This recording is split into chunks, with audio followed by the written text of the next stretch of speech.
Unresolved Problem segment tonight. Every Christmas season, there are people who try to diminish the celebration of Jesus' birthday. We all know it. But we do have a whole bunch of war on Christmas deniers who say that I and others are making the whole thing up. Well, here's the first evidence this year. A billboard put up by an atheist group telling children to skip church on Christmas Day. Nice, right? Billboards are run in a number of states. A lot of atheists feel alienated at this time of year, and we want them to know that they're not alone and that it's okay to admit and that there's no God and to be open about that.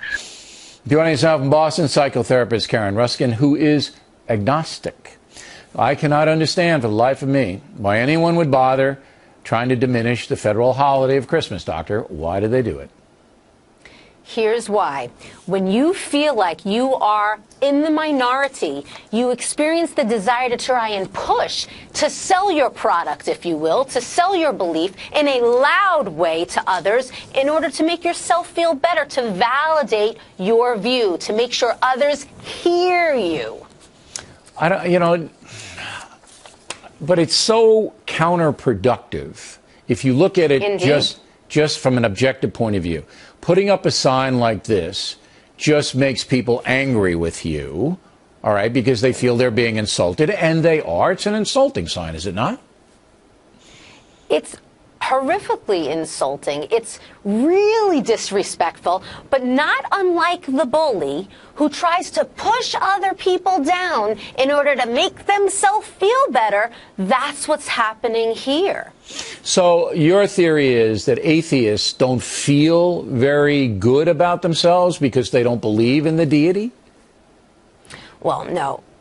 Not all atheists are as nasty as what's happening here. Some atheists have a true belief that there is no God, and they feel very comfortable with that. But there are others who have a very uncomfortable belief about it. They feel the need to push others down, and that's the group that you're seeing here. A group of people all coming together in a gang-like format in order to push other people down. But not all atheists are like that. Now, why would that bullying group, and I don't think there are that many of them, but there are some prominent media people in that crew, why would they say, you know what, this isn't classy, it's not a nice thing to do, our Christmas traditions, children love them, families get together, gifts are exchanged, it's a season of generosity and goodwill toward men.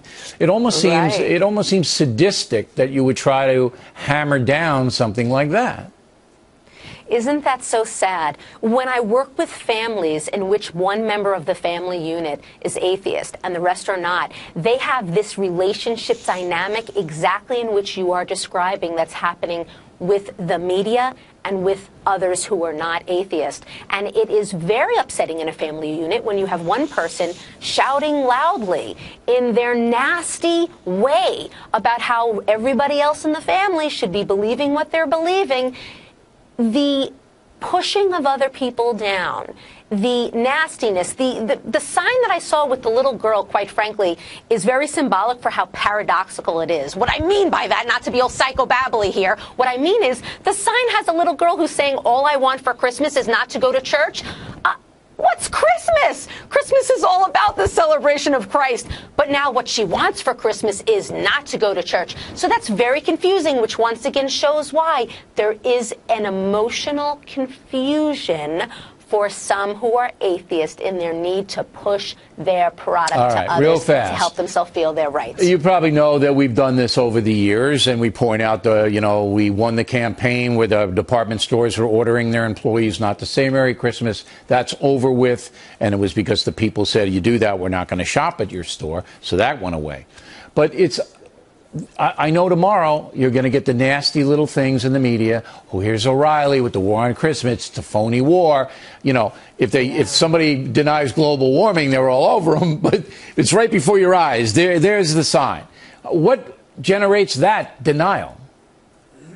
Yeah, well, just like any type of denial, if you don't allow yourself to believe a certain reality, then you can stay in your belief system.